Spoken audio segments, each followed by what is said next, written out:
ऋग्विजं भूतानं प्रधातामरिगो इषे भोजे रायवन्तो भायुक्ता दिववास विजाप्राप्य देशस्य समाय दर्पणे हरिगो ओम भूर् स्वाहा ओम स्वाहा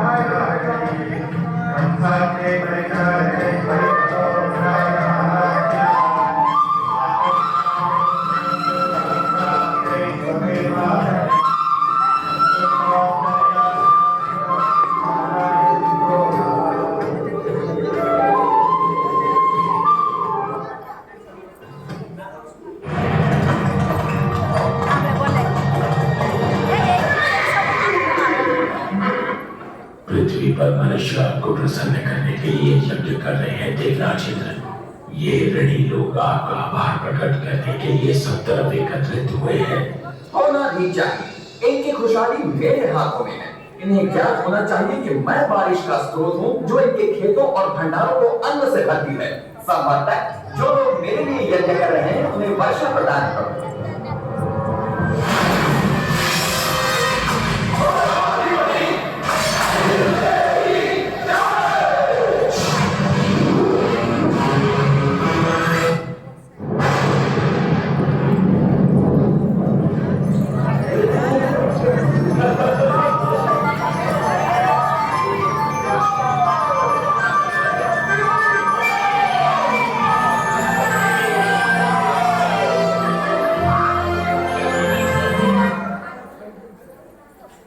पृथ्वी से आ रहे इस कोलाहल को सुनिए देवराज इंद्र, आप सचमुच सबसे शक्तिशाली है।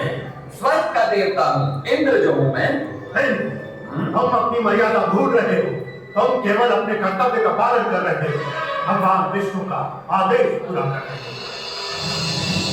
मैं जो चाहूँ करूँगा, मैं किसी का आदेश नहीं मानता। इंद्र, मैं तुम्हारा शिक्षक हूँ, तुम्हें अपने यश और कीर्ति का अभिमान हो गया है।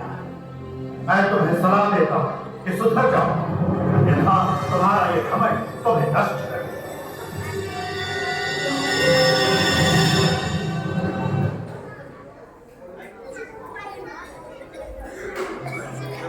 बाबा, आप इंद्र के लिए यज्ञ क्यों कर रहे हैं? हमें इंद्र को प्रसन्न करने के लिए हर साल ये यज्ञ करना ही पड़ता है ताकि वो हमें बारिश दे। वैसे ही जैसे हर वर्ष हमें महाराज कंस को कर चुकाना पड़ता है। अरे नहीं बच्चों, इंद्र देव बुरे नहीं हैं, वो तो बारिश के देवता हैं। पानी जीवन के लिए अति आवश्यक होता है, इसीलिए हम हर साल यज्ञ के द्वारा इंद्र देव की पूजा करते हैं। परंतु बाबा, वो तो उनका कर्तव्य है, वो तो भगवान विष्णु के आदेश का पालन कर रहे हैं। देखो कृष्णा, ये बहुत पुरानी प्रथा है और हमें इसे तोड़ना नहीं चाहिए। बाबा, फिर हम धरती की पूजा क्यों नहीं करते जो हमें सब कुछ देती है, और सूर्य की जिससे जीवन मिलता है, और यमुना की क्यों नहीं? कृष्णा, तुम सही कहते हो, लेकिन ये संभव नहीं है।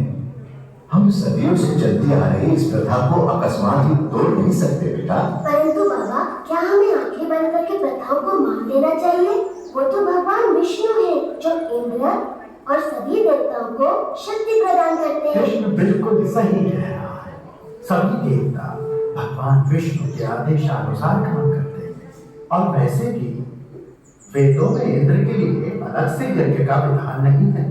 हम ग्वाले हैं, हमारी संपत्ति हमारी गायें हैं, और वो भोजन के लिए निर्भर करती है गोवर्धन पर्वत पर। हम भी सभी चीजों के लिए गोवर्धन पर निर्भर करते हैं, इसलिए हमें गोवर्धन की पूजा करनी चाहिए, न कि इंद्र की।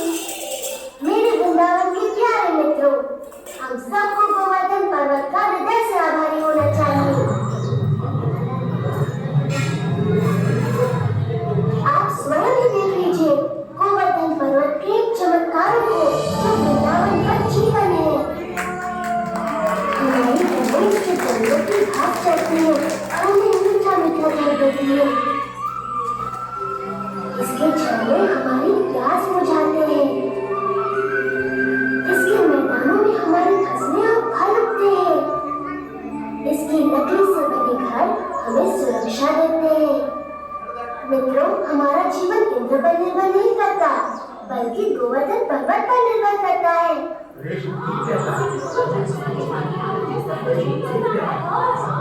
आयुष्मान भव। ये सब इंद्रदेव की नहीं, गोवर्धन की कृपा है। इसलिए मित्रों, सब लोग अपना अपना चढ़ावा एकत्रित करें, हम सब गोवर्धन की पूजा करेंगे।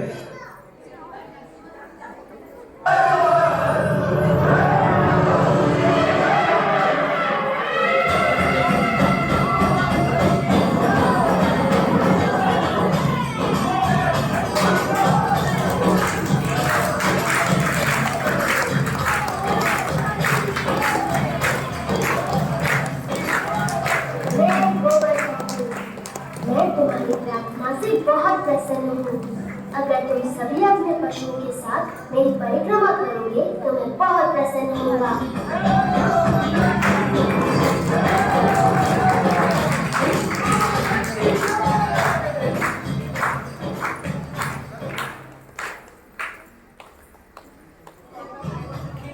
देखो कितनी बड़ी पूजा हो रही है। गोवर्धन पर्वत तो बहुत प्रसन्न हो रहे होंगे मनु। हाँ, गोवर्धन की पूजा करना अच्छी बात है बलराम, परंतु मैं इंद्रदेव को भी कुछ अर्पण अवश्य करूंगा, कहीं बुरा ना मान जाए। एक इंद्र के लिए और एक मेरे लिए। दो इंद्र के लिए, दो मेरे लिए।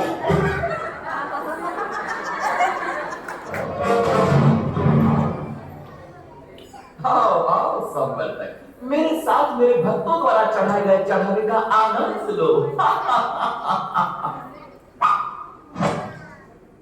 क्षमा चाहता हूँ देवराजेंद्र, परंतु ये समाचार आपको विचलित कर सकता है। अब ये मत कहना कि तुमने गलती से एक और गांव को बाढ़ से भर दिया। ये बात मन से निकाल दो। मुझे डर है कि आप इस समाचार से बहुत क्रोधित हो जाएंगे। देवराज, वृंदावन गांव के वासियों ने आपकी बजाय गोवर्धन पर्वत की पूजा शुरू कर दी है। क्या गोवर्धन पर्वत की पूजा ना करके मिट्टी के देव की पूजा की? वो ऐसा कैसे कर सकते हैं संवर्तक? वो भी मुझसे बारिश का उपहार पाने के बाद। ऐसा सुना है कि वो एक नादान लड़के के बहकावे में आ गए हैं। उपहास मत करो संवर्तक। क्षमा चाहता हूँ देवराज, लेकिन यही सच है। नंद के पुत्र कृष्ण ने अपनी चमत्कारी शक्तियों का प्रयोग करके वृंदावन के वासियों को बहका दिया है। अच्छा, उन्होंने मेरा आदेश मानने के बजाय एक नादान की बातों को माना। इन लोगों का दिमाग खराब हो गया है। देखना अब इन पर मेरा कहर बरसेगा। सुनो संवर्तक। जी देवराज। जाओ और वृंदावन को डुबो दो, गोवर्धन के त्योहार को बर्बाद कर दो, पर वृंदावन के वासियों को इस दुस्साहस की तरफ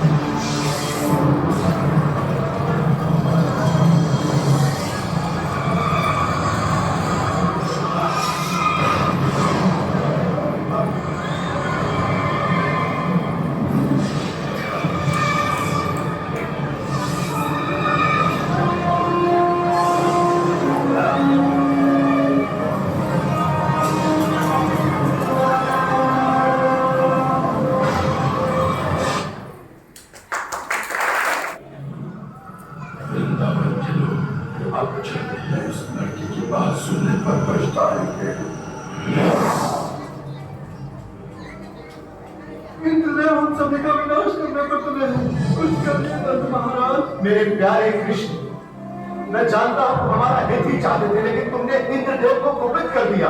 हमें इसी समय उनसे क्षमा मांगनी चाहिए। परंतु बाबा, देखो बलराम, बाबा ठीक कहते हैं। ये सब मेरी सलाह के कारण कष्ट हो रहे हैं। अभी भी देर नहीं हुई, हम इंद्र से क्षमा याचना कर सकते हैं। रुको, कृष्ण कभी भी हम पे या हमारे वृंदावन पे आंच नहीं आने देगा, कभी नहीं। आपने सच कहा माँ। आप सबके लिए मेरा प्रेम इंद्र की इस दुष्टता से बहुत बड़ा है। वृंदावन की रक्षा मैं अवश्य करूंगा। कृष्णा, हमारे बच्चे।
इंद्र के आदेश अनुसार इस छोटे से गांव को तबाह नहीं कर पाए तो वो हम पर कोई दया नहीं करेंगे। आगे बढ़ो मेरे योद्धाओं, ये तूफान तब तक थमना नहीं चाहिए जब तक वृंदावन पूरी तरह पानी में डूब न जाए।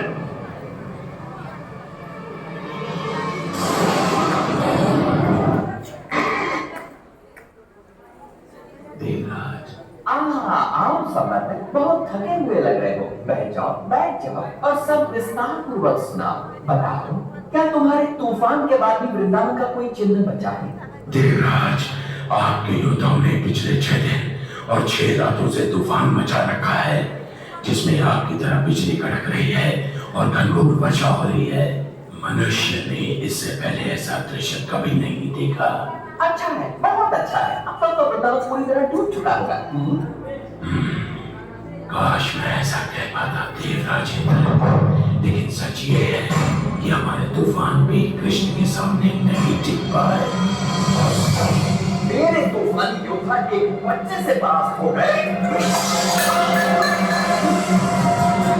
उसने गोवर्धन पर्वत को अपने सिर पर उठा रखा है और वो वृंदावन वासियों और उनके पशुओं की रक्षा कर रहा है। हम परास्त हो गए। लगता है तुम्हारी आंखों को धोखा हुआ है सम्राट। 6 दिनों से कड़क रही बिजली ने तुम्हें अनदेखा कर दिया है।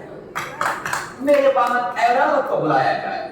मैं स्वयं वृंदावन जाकर इस चमत्कार को देखना चाहूंगा।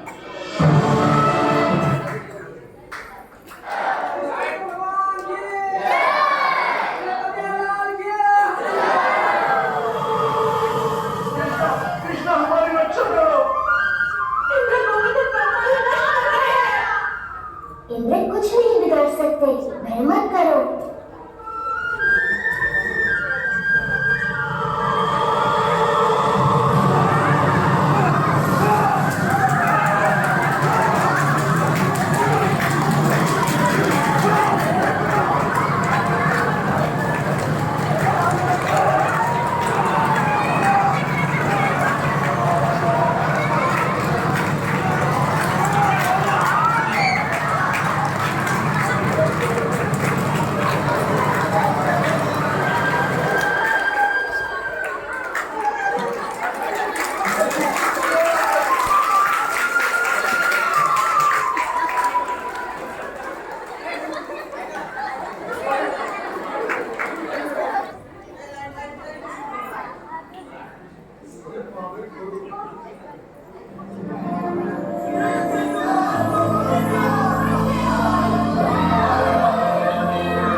वासियों के साथ खुशी मनाने क्यों नहीं जाते?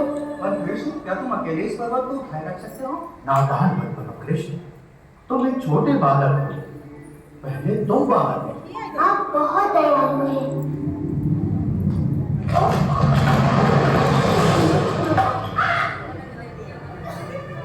आप सचमुच चाहते हैं मैं पहले चला जाऊं?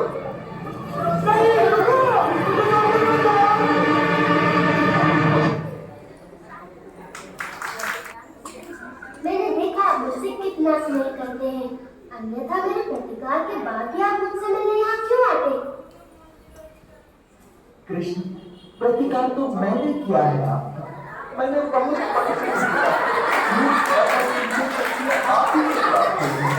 मैं सदैव आपका सेवा करूंगा। मैं आपसे क्षमा मांगता हूँ। देवराज, आपको अपनी शक्ति का बहुत अभिमान हो गया था और ऐसा मैंने इसलिए किया ताकि आपका अभिमान तोड़ सके। जाइए, मैं आपको क्षमा करता हूँ।